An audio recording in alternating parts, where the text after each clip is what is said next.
যখন কারো প্রতি গভীর ভালোবাসা এবং অদ্ভুত আকর্ষণ সৃষ্টি হয় তখন অনেক সময় মন অস্থির হয়ে যায়। বিশেষ করে যদি সেই ভালোবাসা এমন কারো প্রতি হয় যিনি বয়সে অনেক বড় এবং পারিবারিক ঘনিষ্ঠ সম্পর্কে যুক্ত, তখন দ্বিধা আরও বেড়ে যায়। এমন অবস্থায় একজন লাজুক স্বভাবের ছেলের জন্য এই অনুভূতিগুলো বোঝা এবং এগিয়ে চলার উপায় খুঁজে পাওয়া সত্যিই চ্যালেঞ্জিং। আমার জীবনে এমনই একটি পরিস্থিতি এসেছিল যখন আমি অনুভব করলাম দুজন নারীর প্রতি আমার একসাথে গভীর টান। একদিকে আমার মামি, যিনি মাতৃসুলভ ব্যক্তিত্বের অধিকারী, এবং অন্যদিকে আমার খালা, যিনি প্রাণবন্ত এবং সদা হাস্যোজ্জ্বল। এদের প্রতি এই অনুভূতিগুলো আমাকে মানসিকভাবে দ্বিধাগ্রস্ত করেছিল। তবে সমস্যা এখানেই শেষ নয়। মামি এবং খালার মধ্যে কিছু ব্যক্তিগত মনোমালিন্য ছিল যা পরিস্থিতিকে আরও জটিল করেছিল। আমি একদিকে নিজের আবেগ সামলানোর চেষ্টা করছিলাম, অন্যদিকে এই দুই নারীর মধ্যে সমঝোতা আনার চেষ্টা চালাচ্ছিলাম, কিন্তু প্রশ্ন থেকেই যায়, কিভাবে একজন তরুণ নিজের আবেগকে সামলাবে এবং সঠিক সিদ্ধান্ত নেবে? এই জটিল পরিস্থিতি থেকে মুক্তি পেতে আমি কি করলাম তা নিয়েই আজকের এই গল্প। অনেকদিন ধরেই আমার মনের মধ্যে একটা দ্বিধা আর সংকোচ চলছিল, কিন্তু একদিন হঠাৎ করেই গল্পটা নতুন মোড় নিল। আমি ভাবতেও পারিনি যে ঘটনাগুলো এমনভাবে ঘটবে যা আমার জীবনে এক নতুন অধ্যায় তৈরি করবে। আমার মামি সেদিন দুপুরে আমাকে থামিয়ে দিল। সাধারণত সে খুব সহজ সরল এবং শান্ত স্বভাবের, তবে সেদিন সে প্রথমবার নিজেই কথা বলা শুরু করল। আমি ভীষণ লাজুক স্বভাবের কারণে আমি কখনো সাহস করে নিজের মনের কথা প্রকাশ করতে পারিনি, কিন্তু সেদিন মামি যেভাবে এগিয়ে এলো তা আমাকে অভিভূত করল। তার এই অপ্রত্যাশিত উদ্যোগ আমাকে এক অন্যরকম আত্মবিশ্বাস দিল। সেদিন বাড়িতে কেউ ছিল না, সবাই বাইরে গিয়েছিল বিয়ের কেনাকাটা করতে। বাড়িতে শুধু আমি আর মামি ছিলাম। কাজের মধ্যে ব্যস্ত থাকার সময় মামি ভেতরের ঘর থেকে আমাকে ডাকল, আরিয়ান, একটু আসো তো তাড়াতাড়ি। ঘরে ঢুকেই দেখলাম মামি আয়নার সামনে দাঁড়িয়ে। সে একটি শাড়ি গুছিয়ে পরার চেষ্টা করছিল। আমাকে বলল, এই শাড়িটা একটু ধরে রাখো তো, যেন মাটিতে না পড়ে। আমি পরে দেখি কেমন লাগে। তোমার কি মনে হয় এটা আমার জন্য ঠিক হবে? আমি হালকা দ্বিধায় ছিলাম, কিন্তু তার চোখের দিকে তাকিয়ে হাসতে লাগলাম। মামি সাধারণত ছোটখাটো গড়নের, প্রায় 4 ফুট 8 ইঞ্চি হবে। অনেকে তাকে নিয়ে মজাও করত, কিন্তু মামি কখনো এসব কথায় গুরুত্ব দিত না। বরং সে সবসময় হাসি খুশি থাকত। সেদিন আমাদের গল্পের শুরুটা এখান থেকেই হয়। মামি আমাকে তার নতুন শাড়ি পরার বিষয়ে মতামত জানতে চাইল। তার সেই সরল প্রশ্ন আর আচরণ আমাকে তার প্রতি আরও শ্রদ্ধা আর ভালোবাসায় ভরিয়ে তুলল। আমার মামি সবসময় হাসি খুশি আর দারুণ ব্যক্তিত্বের অধিকারী। বয়স প্রায় 36, কিন্তু এখনও তার মধ্যে এক অদ্ভুত আকর্ষণ রয়েছে। যদিও তিনি কোনো সৌন্দর্য প্রতিযোগিতার রানী নন, তবু তার সহজ সরল সৌন্দর্য আর ব্যক্তিত্ব আমাকে মুগ্ধ করে। বিশেষ করে তার মনোমুগ্ধকর হাসি আর আচরণ সবসময় আমাকে আকর্ষণ করেছে। গত কয়েক মাস ধরে আমি খেয়াল করেছি মামির প্রতি আমার অনুভূতি আগের থেকে অনেকটাই বদলে গেছে। তার দিকে চেয়ে থাকার কোনো সুযোগই আমি হাতছাড়া করি না। আজ সকালে যখন তিনি আমাকে ঘুম থেকে জাগাতে এলেন, আমি আধো ঘুমেছিলাম। তিনি আমার কাঁধে আলতো করে হাত রাখলেন এবং বললেন, উঠে পড়ো, অনেক দেরি হয়ে গেছে। তার গলায় এক ধরনের কোমল সুর ছিল। আমি ধীরে ধীরে উঠে বসলাম এবং লক্ষ্য করলাম তিনি আমার দিকে তাকিয়ে এক চিলতে হাসি দিচ্ছেন। তারপর তিনি চাদরের কোণা ধরে বললেন, এই চাদরটা একটু ভাঁজ করতে হবে, তোমার সাহায্য লাগবে। আমি তার কথা শুনে কিছুটা লজ্জায় পড়ে গেলাম। তার এই মৃদু আচরণ আমাকে বিব্রত করেছিল, কারণ আমি বুঝতে পারছিলাম আমার মনের গোপন ভাবনা তার চোখ এড়াচ্ছে না। তবে তার সেই সহজ সরল ব্যবহারে আমি আবার শান্ত হলাম। আমার মনে পড়ে ছোটবেলায় মামি আমাকে অনেক আদর করতেন। সেই সময় এসব আচরণ ছিল খুবই স্বাভাবিক, কিন্তু এখন বয়স বাড়ার সঙ্গে সঙ্গে আমি তার প্রতি অন্যরকম অনুভব করতে শুরু করেছি। এটা আমার জন্য কিছুটা অস্বস্তিকর, কিন্তু একই সঙ্গে আকর্ষণীয়। সেদিন তিনি যখন চাদরটা ভাঁজ করছিলেন, হঠাৎ আমার দিকে তাকিয়ে বললেন, তোমার কি হলো? এত লাজুক কেন? তুমি তো ছোটবেলাতেও এমনই ছিলে, কিন্তু এখন একটু বদলানো উচিত। আমি কোনো উত্তর দিতে পারলাম না, বরং চোখ নামিয়ে চুপ করে দাঁড়িয়ে রইলাম। তারপর হঠাৎ তিনি আমার গালের দিকে হাত বাড়িয়ে মৃদু হাসলেন এবং বললেন, তুমি একদম ছোটবেলার মতোই রয়ে গেলে। তবে একটা জিনিস বলি, এই লাজুক স্বভাব দিয়ে কিছু হবে না। আমি লজ্জায় আরও কুঁকড়ে গেলাম। তবে তার এই মিষ্টি উপদেশ আমার মনে গভীর ছাপ ফেলল। এই ঘটনাগুলোই আমাদের গল্পের এক নতুন দিগন্ত খুলে দিল। আমার অনুভূতিগুলো হয়তো তাকে বুঝিয়ে দিতে পারিনি, কিন্তু তার আচরণ আমার প্রতি এক ধরনের অদৃশ্য মমত্ববোধ তৈরি করেছিল। সেই দিনটি আমার জন্য একটি বিশেষ স্মৃতি হয়ে থাকবে। সকালের কথা বলতে গেলে মামি আমার দিকে হাসি মুখে তাকিয়ে বলল, তুমি এমন লাজুক কেন? কি ব্যাপার, আজ সকাল থেকেই তোমার কিছুটা অন্যরকম লাগছে। আমি কিছু বলতে পারলাম না, শুধুমাত্র তার দিকে চেয়ে রইলাম। তখন মামি আমার হাত আলতো করে ধরলেন এবং বললেন, তুমি কিছু বলতে চাও, তাই না? কিন্তু সাহস পাচ্ছ না। ঠিক আছে, আমি বলি। তোমার চোখে আমি অনেক কিছু পড়তে পারি। 3 মাস আগে যখন তুমি আমাদের বাড়িতে এসেছিলে, তখন থেকেই আমি কিছু টের পেয়েছি। আমি একটু ঘাবড়ে গেলাম এবং বললাম, মামি, আমি আসলে ভেবেছিলাম যে যদি তোমার খারাপ লাগে। তুমি তো ছোটবেলা থেকে আমাকে এত ভালোবাসো। আমি কখনো ভাবতেও পারিনি যে তোমার সম্পর্কে এমন কিছু ভাবতে পারি। মামি হেসে বললেন, তোমার এই লাজুক ভাবটাই তো তোমাকে আরও বেশি মিষ্টি করে তোলে। আমি জানি তোমার মনে কি চলছে। তখন আমি লজ্জায় আরও কুঁকড়ে গেলাম। মামি বললেন, তোমার ভাবনায় কোনো ভুল নেই। আমরা সবাই মানুষ, আমাদের ভাবনাও স্বাভাবিক। কিন্তু তোমার এই ভাবনাগুলো যদি সঠিক পথে পরিচালিত হয়, তবেই সেটা জীবনের জন্য ভালো হবে। তারপর তিনি বললেন, তুমি কি জানো, ছোটবেলায় যখন আমি বিয়ে করলাম, তখন তোমাকে দেখে মনে হতো তুমি কতটা মিষ্টি একটা ছেলে। এখন তুমি বড় হয়েছ, কিন্তু তোমার সেই মিষ্টি ভাবটা রয়ে গেছে। আমি সাহস করে বললাম, মামি, আমি সত্যি বলতে চাই, তুমি আমার জন্য অনেক স্পেশাল। আমি জানি এটা বলতে একটু দেরি হয়ে গেল, কিন্তু তোমার সামনে বলতে সাহস পাইনি। মামি একটুখানি হেসে বললেন, তোমার এই সাহসই তোমাকে আরও বড় করবে। জীবনে অনেক কঠিন পরিস্থিতি আসবে, কিন্তু নিজের মনের কথা বলতে কখনো দ্বিধা করো না। এরপর মামি উঠে গিয়ে দরজাটা বন্ধ করে দিলেন এবং বললেন, তুমি তো খুব ভালো ছেলে, তোমার মতো মানুষের জীবনে সবসময় ভালো কিছুই হবে। তার সেই কথাগুলো আমার মনে গভীরভাবে দাগ কেটে গেল। সকালের ঘটনা। মামি হালকা হাসি মুখে আমার দিকে তাকিয়ে বলল, তুমি এমন লাজুক কেন? তোমার এই মিষ্টি ভাবটাই আমাকে মুগ্ধ করে। আমি কিছু বলতে পারলাম না, শুধু তার কথা শুনে লজ্জায় চোখ নামিয়ে নিলাম। মামি হেসে বলল, তোমার কিছু বলার আছে, তাই না? বলো, আমি শুনছি। আমি সাহস করে বললাম, মামি, তোমার সাথে এমনভাবে কথা বলা আমার পক্ষে খুব কঠিন। আমি ছোটবেলা থেকে তোমাকে খুব পছন্দ করি, কিন্তু আজকাল আমার মনে হয় আমার অনুভূতিগুলো বদলে গেছে।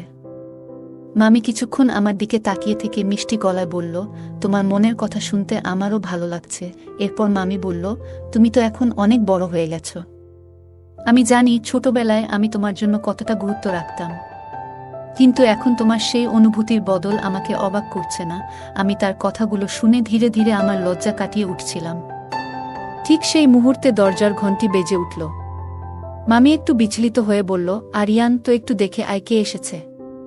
আমি ততক্ষণে ঘরটা ঠিক করি। আমি দরজা খুলতে গেলাম। দরজার বাইরে ছিলেন পায়েল খালা। তিনি ঘরে ঢুকে বললেন, তোমার এত সময় লাগলো দরজা খুলতে? শরীর খারাপ নাকি? আমি হেসে বললাম, না খালা, একটু কাজ করছিলাম, তাই দেরি হয়ে গেছে। খালা চোখ ছোট করে আমাকে দেখলেন এবং বললেন, তোমার প্রিয়া মামি কোথায়?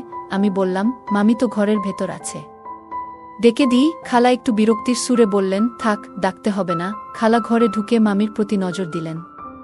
তাদের সম্পর্কের টানাপোড়েন সম্পর্কে সবারই জানা ছিল।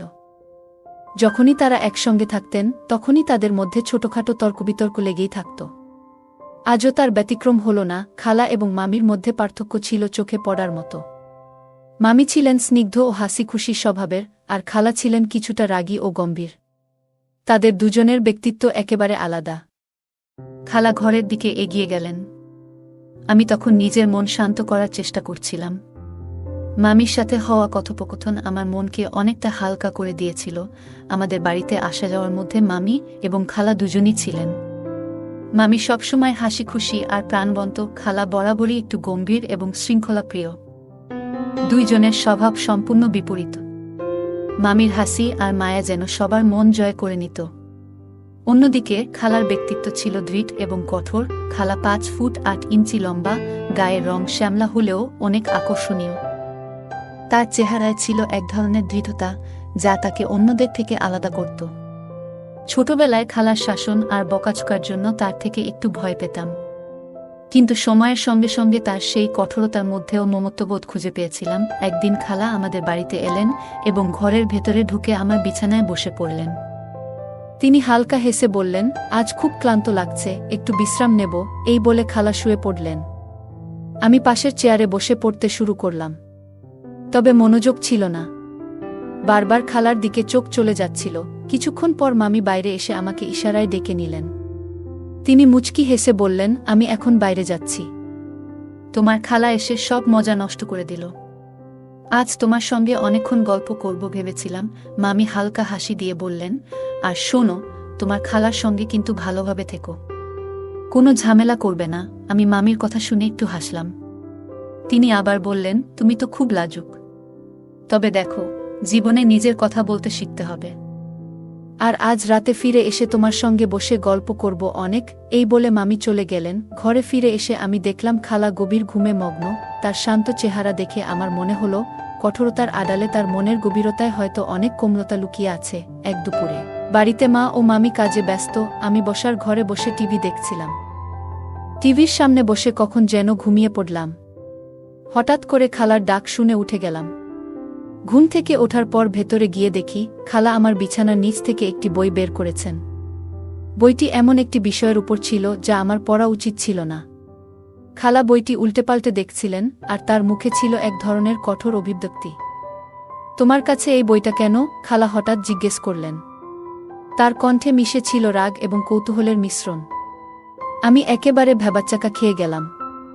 ছোটবেলায় খালার রাগ দেখেছি, তবে আজ যেন পরিস্থিতি অন্যরকম। সবাই তো বই পড়ে, আমি মাথা নিচু করে বললাম। খালা আমার দিকে তাকালেন এবং বইটি বন্ধ করে বললেন, তোমার বয়সটা বোঝা উচিত। তুমি এখন যা করছো তা ভবিষ্যতে সমস্যায় ফেলতে পারে। তারপর খালা বইটি রেখে হালকা হেসে বললেন, তুমি কি জানো, ছোটবেলায় যখন তুমি আমার কাছে আসতে আমি তোমার জন্য কত কিছু করতাম। কিন্তু এখন তুমি বড় হয়েছ, তাই নিজের কাজের দায়িত্ব নিতে হবে। এই কথা বলেই খালা আমাকে পিঠে একটা হালকা চাপড় দিলেন। তার মধ্যে কোনো কঠোরতা ছিল না, বরং ছিল স্নেহের প্রকাশ। আমি লজ্জায় মাথা নিচু করলাম। তিনি আবার বললেন, তোমার মামি আজ সকালে যা বলছিল তার মানে এখন বুঝতে পারছি। বড় হওয়া মানে শুধু বয়স বাড়া নয়, নিজের আচরণও বড় হওয়া দরকার। আমি কিছু বলতে পারলাম না। তার কথা শোনার পর মনে হলো, তিনি আমাকে শুধু বকাঝকা করেননি, বরং ভবিষ্যতের সঠিক পথে চলার পরামর্শ দিয়েছেন। এই মুহূর্তে তার রাগ কমে গিয়ে মমতা ফুটে উঠল। আমি ধীরে ধীরে ঘর থেকে বেরিয়ে এলাম। মনে মনে ভাবলাম, জীবনের অনেক জিনিসই শিখতে হবে। আমি ঘরে বসে একটা বই পড়ছিলাম। হঠাৎ খালা এসে দরজার পাশে দাঁড়ালেন। তার চোখে ছিল রাগ এবং মুখে ছিল এক ধরনের কঠোর অভিব্যক্তি। তিনি আমাকে ডাকলেন, এই, এখানে আসো। আমি একটু ঘাবড়ে গিয়ে তার সামনে গিয়ে দাঁড়ালাম। তোমার ওই বইটা কি নিয়ে? এত লুকানোর কি আছে? খালা আমার দিকে তাকিয়ে কঠিন গলায় প্রশ্ন করলেন। আমি ভয়ে থমকে দাঁড়িয়ে রইলাম। ছোটবেলায় খালার রাগ দেখেছি, কিন্তু আজ যেন পরিস্থিতি ভিন্ন। কি বলতে চাইছ খালা? আমি শান্ত গলায় বললাম, তোমার মুখ দেখলেই বোঝা যাচ্ছে কিছু একটা গড়বড় আছে। সবকিছু খুলে বলো, নইলে কিন্তু আমি সত্যিটা বের করেই ছাড়ব। খালা আমার কান ধরে মৃদু টান দিয়ে বললেন। আমি মাথা নিচু করে বললাম, আমি কিছু করিনি খালা। কিন্তু খালা বুঝতে পারলেন যে আমি কিছু একটা লুকাচ্ছি। তিনি বললেন, তোমার মামি তো তোমার খুব খেয়াল রাখে, অথচ তুমি এইসব আজব জিনিস নিয়ে সময় নষ্ট করছো। তার কণ্ঠে ছিল হতাশা আর চোখে ছিল রাগের ছাপ। আমি আস্তে আস্তে বললাম, খালা, আমি দোষ করতে চাইনি। খালা একটু নরম সুরে বললেন, তোমাকে বুঝতে হবে, আমরা বড়রা তোমাদের ভালো চায়।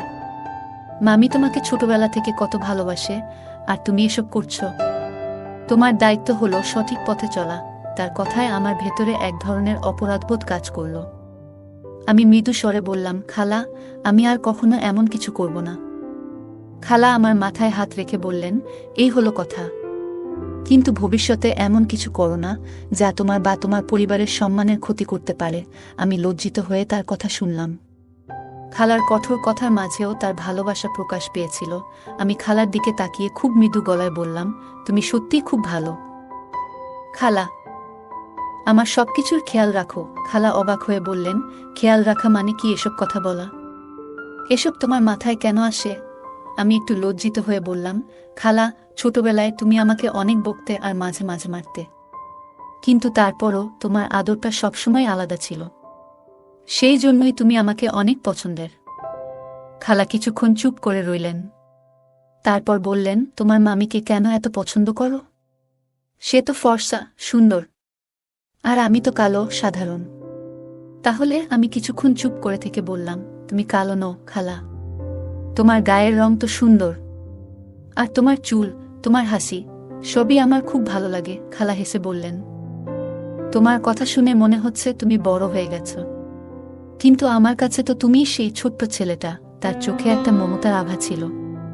আমি বললাম, খালা, তোমাকে আর মামিকে আমি খুব পছন্দ করি, তোমরা দুজনই আমাদের বাড়ির প্রাণ। খালা বললেন, তাহলে ভালো করে পড়াশোনা করো আর বড় হয়ে আমাদের গর্বিত করো, আর এসব আজব চিন্তা মাথা থেকে ঝেড়ে ফেলো। আমি মাথা নিচু করে বললাম, ঠিক আছে খালা। 000। আমি তখন তাকিয়ে আছি। খালা কিছুক্ষণ চুপচাপ দাঁড়িয়ে রইলেন। তারপর তিনি হঠাৎ আমার কাছে এলেন এবং বললেন, তুমি তো অনেক বড় হয়ে গেছ। 10 মিনিটের মধ্যেই তিনি উঠে দাঁড়ালেন, কিন্তু কিছু না বলেই বাইরে চলে গেলেন। আমি তখন দরজার হালকা শব্দ শুনতে পাই। কিছুক্ষণ পরে খালা ফিরে এলেন এবং বেডরুমের দরজা বন্ধ করে দিলেন। তিনি কাছে এসে শান্ত গলায় বললেন, আজ কেউ আসবে না? আমি কিছুটা অবাক হয়ে জিজ্ঞেস করলাম, সত্যিই কেউ আসছে না? তিনি দৃঢ়ভাবে বললেন, না, রাত পর্যন্ত কেউ আসবে না। তার কথা শুনে আমিও চুপ করে রইলাম। তিনি হালকা হেসে বললেন, আরিয়ান, তুই খুব ভালো ছেলে, কিন্তু আমি তোকে নিয়ে এত কিছু জানতাম না। যদি আগে জানতাম তাহলে। তারপর তিনি একটু থেমে বললেন, এখন উঠে দাঁড়া, আমাকে একটু সাহায্য করো, আর মামিদের কাছে বারবার যাস না। আমি আছি তো, যখনই তোর কোনো দরকার হবে সোজা আমার কাছে আসিস। আবার মামির সঙ্গে সময় কাটাতে যেতে আমি 3 দিন লাগালাম। তারপর একদিন মামি আমাকে বাড়ির মধ্যে ইশারায় ডাকলেন। তখন কিছু করার দরকার পড়ল না, মামি সব কিছু ঠিকঠাক করে নিয়েছিলেন। পরদিন সকালে সবাই মন্দিরে যাওয়ার প্রস্তুতি নিচ্ছিল। আমি তখনও ঘুমাচ্ছিলাম। মামি